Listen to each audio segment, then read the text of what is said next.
الحمد للہ رب العالمین والعاقبۃ للمتقین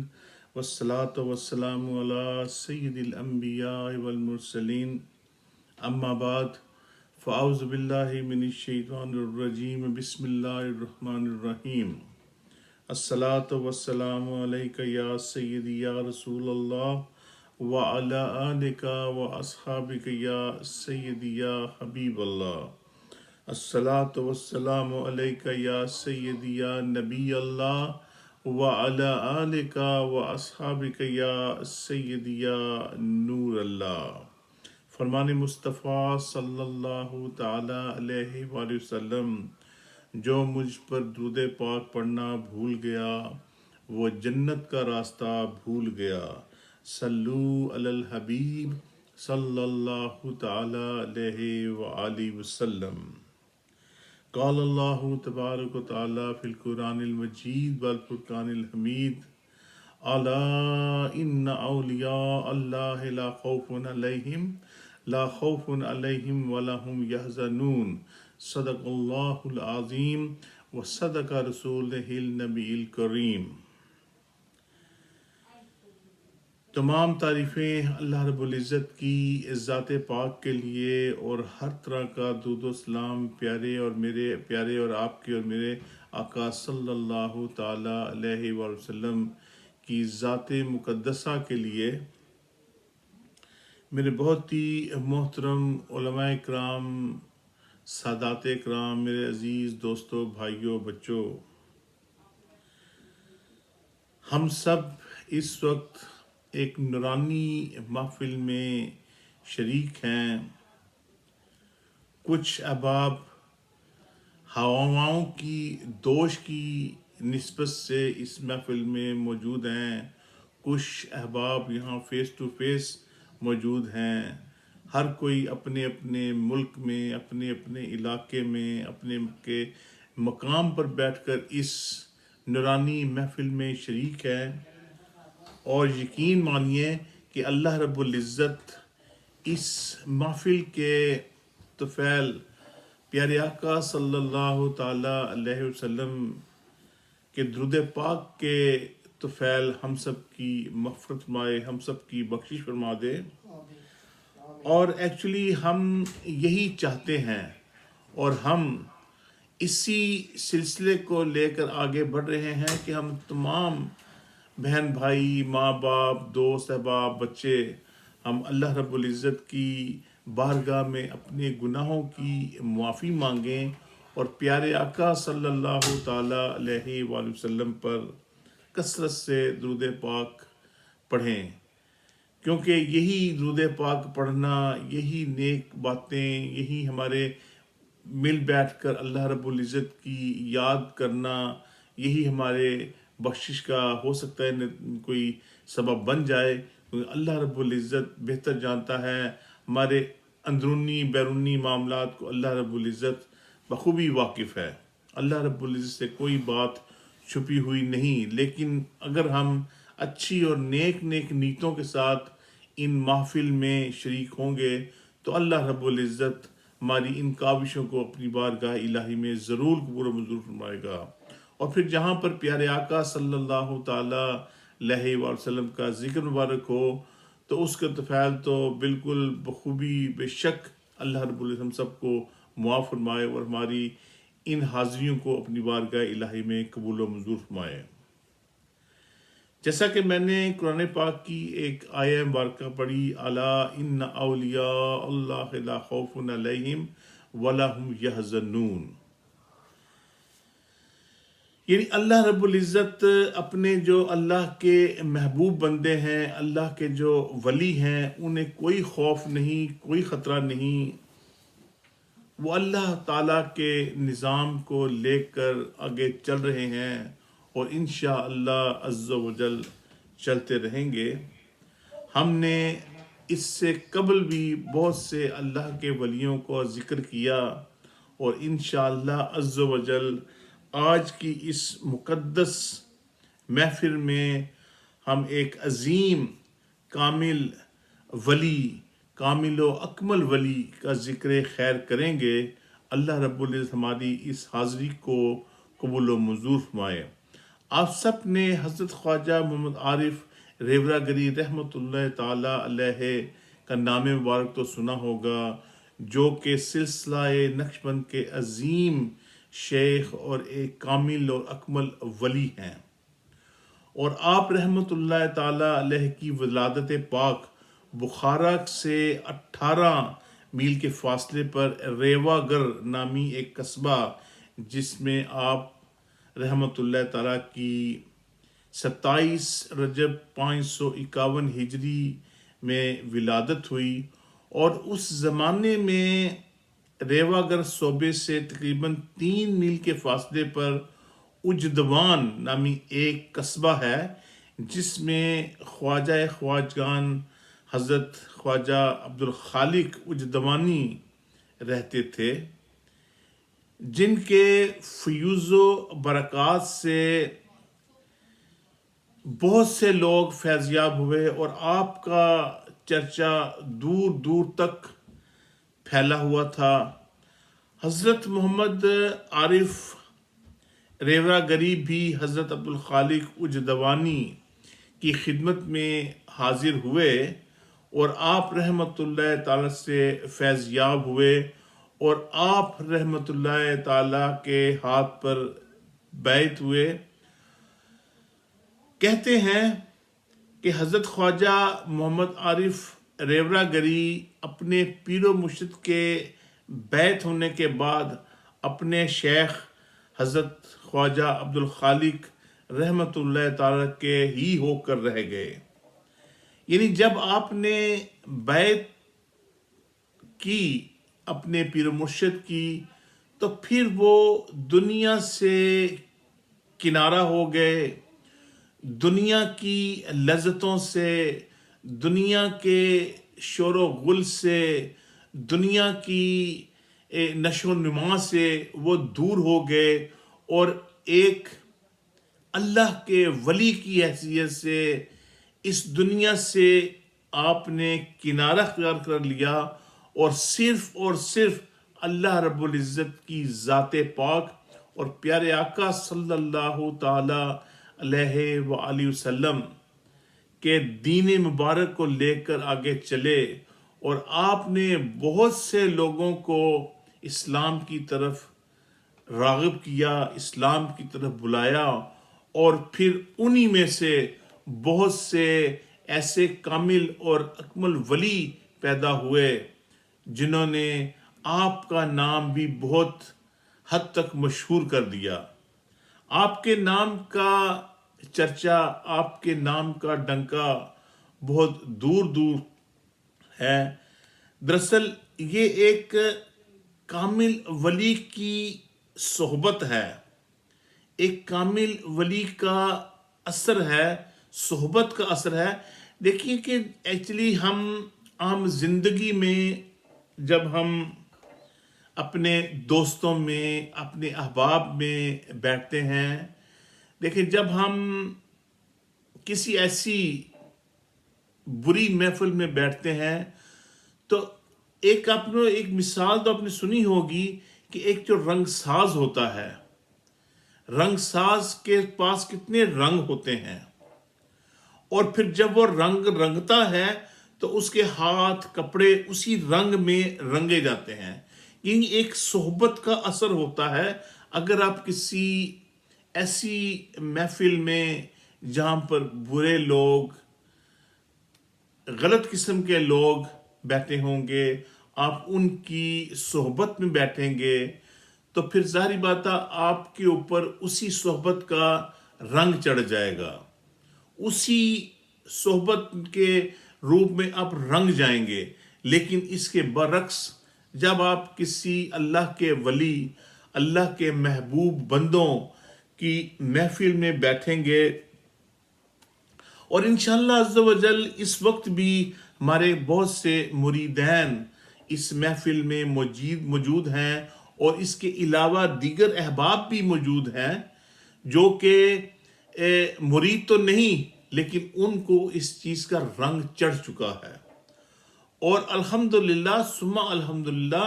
وہ کہنے کے باوجود، یعنی یہ نہیں کہ ان کو بجائے ہم بلاتے ہیں، اس کے بلانے کے باوجود وہ اس محفل میں خوشی خوشی آتے ہیں.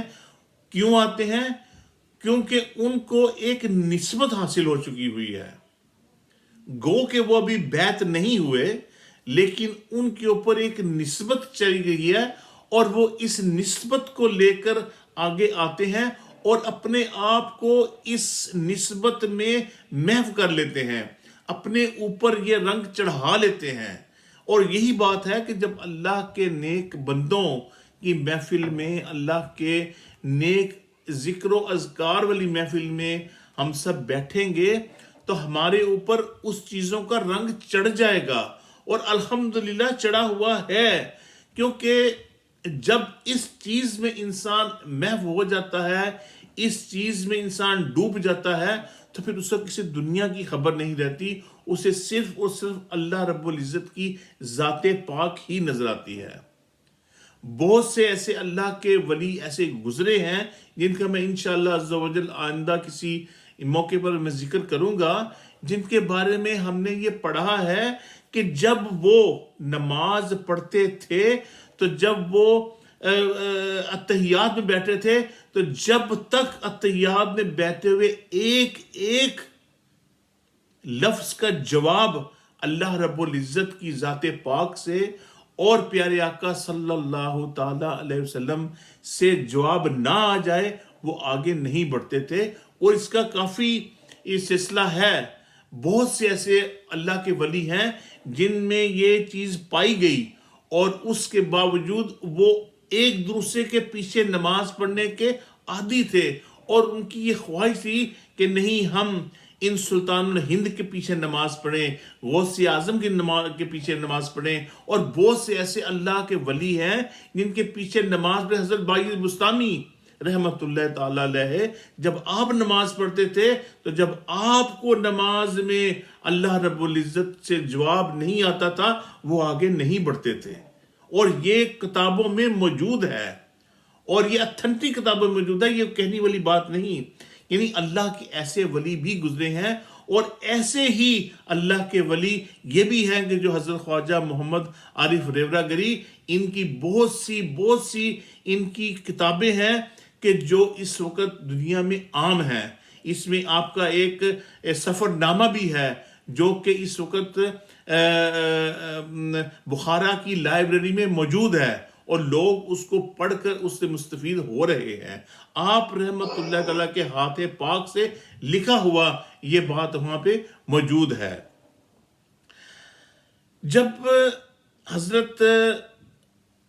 خواجہ محمد ریورہ گری اپنے پیر مرشد کے ہاتھ بیعت ہوئے اور ان کے اوپر ان کا رنگ چڑھ گیا، تو وہ دنیا سے ایک طرف ہو گئے.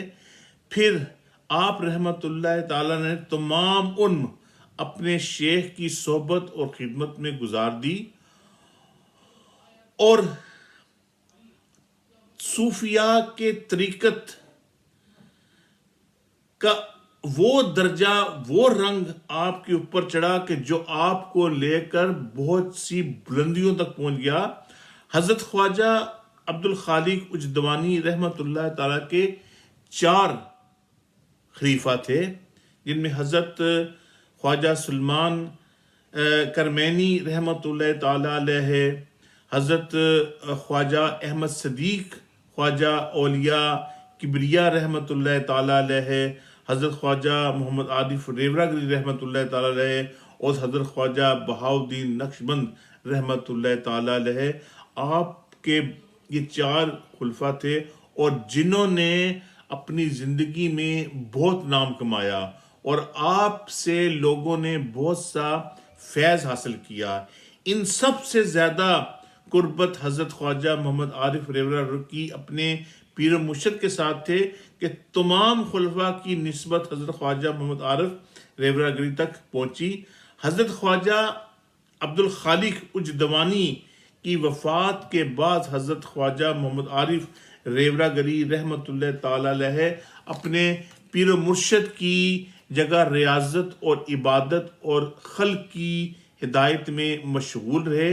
جبکہ حضرت خواجہ احمد صدیق الاصل تھے، اور حضرت عبد الخالق اجدبانی کہ ان کی جگہ جانشین تھے تمام خلفاء اور مریدین حضرت خواجہ احمد صدیق رحمت اللہ تعالی علیہ کے قریب سے اور ان سے فیض حاصل کرتے تھے۔ جب حضرت خواجہ صدیق کا رحمت اللہ تعالیٰ کا بخارا کے قریب قریہ مفیان میں وصال ہوا تو خواجہ احمد صدیق نے اپنے تمام احباب تمام مریدین کو حضرت خواجہ محمد عارف ریونگری کی صحبت کی وصیت کی اور آپ کو رشد اور ہدایت میں بھی بلند مقام رکھتے تھے۔ یہی وجہ ہے کہ آپ رحمت اللہ تعالی کے بعد میں اپنے پیر و مرشد کے جانشین رہے اور کثیر تعداد میں لوگ ان کی ایک محبت برا رسالہ خانقاہ موسیٰ زئی شریف کی لائبریری میں بھی اب بھی موجود ہے اور آپ کا عرس مبارک یکم شوال کو ہوتا ہے۔ آپ کا مزار اقدس ریوڑا گڑھ میں زیارت عام ہم کے لیے خاص موجود ہے اور لوگوں کی ایک کثیر تعداد وہاں جا کر آپ کے فیض حاصل کرتی ہے۔ جیسا کہ میں نے پہلے بھی عرض کی کہ جب اللہ کے ولی کو ایک مقام مل جاتا ہے اور وہ مقام کون دیتا ہے؟ وہ مقام دیتا ہے اللہ رب العزت کی ذات پاک، کیونکہ ہر انسان کے اندر اللہ رب العزت نے ایک خاص چیز پیدا کی ہوئی ہے ہر انسان میں، وہ بری بھی ہو سکتی ہے اور وہ اچھی بھی ہو سکتی ہے، کیونکہ اللہ رب العزت اپنے محبوب بندوں کے اندر ظاہری بات ہے بری خصلت تو ڈالے گا نہیں۔ یہ تو ایک قدرتی بات ہے کہ جب اللہ کے بندے نیک بندے اللہ کے ولی جب اس راہ پر چلتے ہیں تو اللہ رب العزت ان کو آزماتا ہے۔ جب وہ اپنی آزمائش میں پورے اترتے ہیں، وہ چاہے آزمائش ان کی بچپن میں ہو تو چاہے آزمائش ان کی بڑے ہو کر ہو، لیکن جب اللہ رب العزت اپنے بندوں کو آزماتا ہے اور جب وہ بندے اللہ کے نیک اور کامل بندے اللہ کی آزمائش پر پورا اترتے ہیں تو اللہ رب العزت نے وعدہ فرمایا ہے کہ وہ جب میرا ذکر کریں گے تو میں ان کا ذکر کروں گا اور جب میں ان کا ذکر کروں گا تو ان کا ذکر بہت بلند ہو جائے گا۔ ایک سرسری سی بات ہے کہ جب اللہ رب العزت اپنے کسی بندے کا ذکر خاص کرتا ہے، اپنے بندوں کے اوپر ان کے اوپر رحمتیں بھیجتا ہے،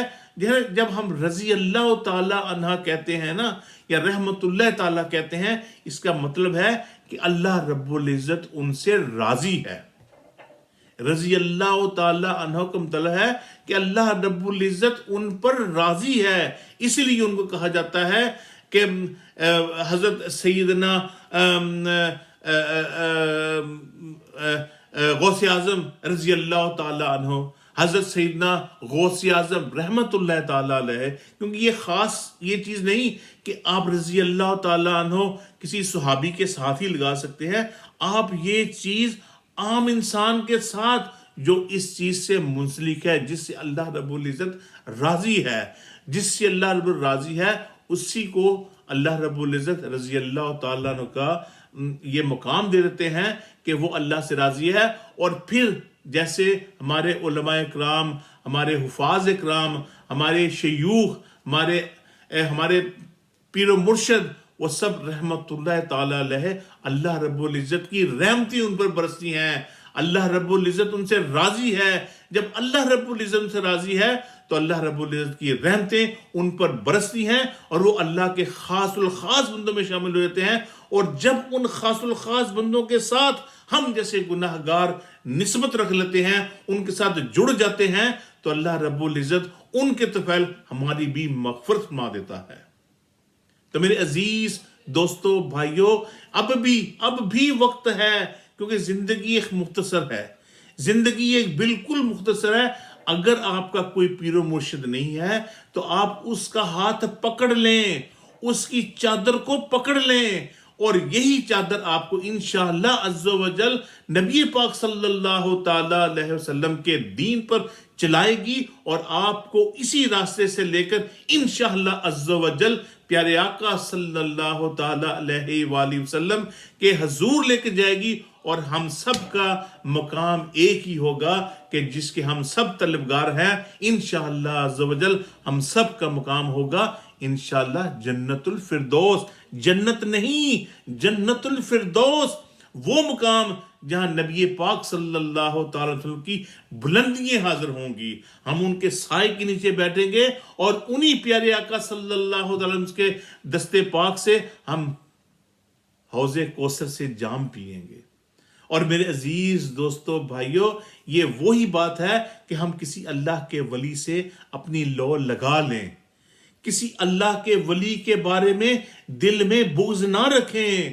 دل میں بغض نہ رکھیں۔ جب آپ بغض رکھیں گے تو آپ کی تمام نیکیاں برباد ہو جائیں گی۔ جب آپ ان سے پیار کریں گے تو آپ کے درجے بھی بڑھیں گے اور ان کے طفیل ہماری بخشش بھی ہوگی۔ اللہ رب العزت ہمیں سن کر عمل کی توفیق عطا فرمائے۔ وآخر دعوانا ان الحمد للہ رب العالمین۔